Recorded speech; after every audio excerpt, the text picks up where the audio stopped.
আসসালামু আলাইকুম everyone, welcome back to my channel.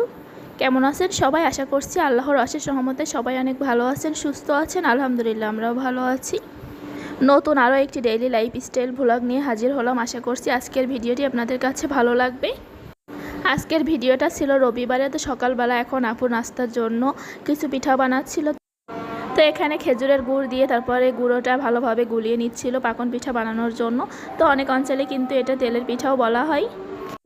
পিঠাগুলো কিন্তু মাশাআল্লাহ অনেক সুন্দর হয়েছিল। প্রথম কয়েকটা পিঠা একটু ভালো ফুলছিল না, তারপর আস্তে আস্তে কিন্তু সবগুলো পিঠাই ভালোভাবে ফুলছিল আর একদম নরম হয়েছিল। তো এখান থেকে আমি একটা পিঠা আমার মেয়েকে দিয়ে আসলাম, সে খুব মজা করে খেয়েছে আলহামদুলিল্লাহ। তারপরে কিছু পিঠা আপুদের বাসার নিচে যে ভাড়াটিয়া থাকে ওদেরকে দেওয়া হলো। পিঠা বানাচ্ছিল আর আপু বলছিল খেতে, তো আমার কেন জানি খেতে ইচ্ছা করছিল না, আমি এক পিস খেয়ে আর খেতে পারছি। তারপর এখানে আপু শাক রান্না করছিল। এই শাকটা ছিল লাউ শাক, ছাদের ওপরে যে গাছে লাউ শাক হয়েছিল ওখান থেকে কেটে নিয়ে আসছে। তো লাউ শাকটা লবণ তারপরে কাঁচামরিচ দিয়ে সিদ্ধ করতে দিয়ে এখানে আপু কিছু আমরা কেটে দিল খাওয়ার জন্য কাঁচা। তারপর এখানে ওল কেটে নিচ্ছিল, ওলটা আজকে রান্না করা হবে এজন্য ওলটা একটা আপা কেটে দিচ্ছিল আপুকে। তো অনেক ওলে কিন্তু হাত চুলকায়, তো এই ওলটা ভালো ছিল, কোনো হাত চুলকায়নি। তারপর এখানে আপু মাছ কেটে নিচ্ছিল, তো আজকে দুলাভাই বাজার করে নিয়ে আসছিলো, তো ওইগুলো এখানে আপু কেটে নিচ্ছে। ওই আপাটায় মাছগুলো কেটে সব পরিষ্কার করে ধুয়ে দিয়েছিল। তারপরে আপু মাছগুলো সব পিস করে নিচ্ছিল। বড় সাইজের একটা পাঙ্গাস মাছ নিয়ে আসছিল, বাচ্চারা এখন খুব পাঙ্গাস মাছ খেতে পছন্দ করছে, এজন্য নিয়ে আসছিল ওদেরকে ভাজি খাওয়ানোর জন্য। এই মাছটা আপু ভুনাও করে, ওটাও কিন্তু খেতে অনেক মজার হয়। এই পাঙ্গাস মাছটা রান্নার সময় আপু একটা জিনিস দেয়, যার কারণে এতে কোনো বাজে গন্ধ থাকে না। আর এখানে আপু ওলগুলো সিদ্ধ করতে দিয়েছিল পানি আর লবণ দিয়ে।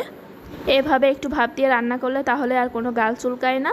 আর তারপর এখানে আপু তেল দিয়ে তারপরে কিছু পেঁয়াজ কুচি দিয়ে দিল, দিয়ে এখানে সব রকম মশলা দিয়ে দিচ্ছিল। আর একটু আদা বাটা দিয়েছিল, তারপর রসুন বাটা, জিরা বাটা আর শুকনো মরিচ দিয়েছিল। পাশাপাশি এখানে ইলিশ মাছ জাল করে নিচ্ছিল ওল রান্নার জন্য। দিয়ে এখানে সব মশলাগুলো একে একে দিয়ে তারপরে মশলাটা ভালোভাবে কষিয়ে নেওয়া হচ্ছিল। তারপরে এখানে কিন্তু কিছু কাঁচামরিচও দিয়েছিল, কাঁচামরিচ শুকনো মরিচ দুইটাই দিয়েছিল, তাহলে কালারটা খুব ভালো আসবে।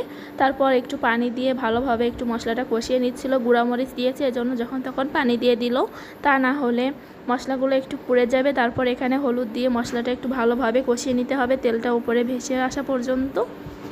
তো এই মশলার ভিতরে কিন্তু দুইবার অল্প করে পানি দিয়ে মশলাটা একটু ভালোভাবে কষিয়ে নিল, যাতে মশলা থেকে কাঁচা গন্ধটা না আসে। তারপর এখানে 3টা মতো এলাচ দিয়ে দিয়েছে, দিয়ে এখানে আগে থেকে যে ভাপ দিয়ে রাখছিল ওলগুলো ওইটা এখানে দিয়ে দেওয়া হলো।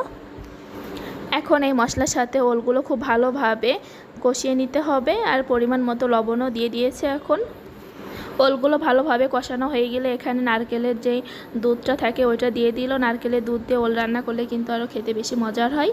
তো এখানে নারকেলের দুধটা দিয়ে ভালোভাবে ওলটা কষিয়ে নিতে হবে। পানিটা একটু কম হয়ে গিয়েছিল, এজন্য আরেকটু পরিমাণে পানি দিয়ে তারপর ঢাকনা দিয়ে এটা কষানোর জন্য রেখে দিতে হবে।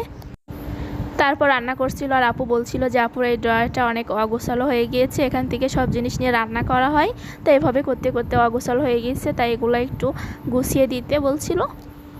তাই আমি ড্রয়ার থেকে সব জিনিস বের করে রেখে তারপর ড্রয়ারটা ভালোভাবে পরিষ্কার করে সব জিনিসগুলো অর্গানাইজ করে দিলাম। আবার ভালোভাবে সব জিনিস ভালোভাবে অর্গানাইজ থাকলে কিন্তু কাজেও অনেক সুবিধা হয়। আর আপু সময় পাচ্ছিল না, এজন্য আমাকে বলছিল, তারপর আমি সুন্দরভাবে সব অর্গানাইজ করে দিলাম। আবার অর্গানাইজ করার পরে সব কিছু কিন্তু এখন দেখতেও সুন্দর লাগছিল, আর সব কিছু হাতের কাছেই পাওয়া যাবে।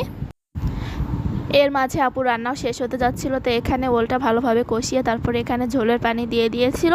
তারপর মাছগুলো দিয়ে দিয়েছে, আগে থেকে যে ইলিশ মাছটা জাল করে রেখেছিল সেটা এখানে দিয়ে দিয়েছে। আর এখানে শাক রান্না করছিল, তারপর এখানে পাঙ্গাস মাছ ভাজি করছিল সবার জন্য।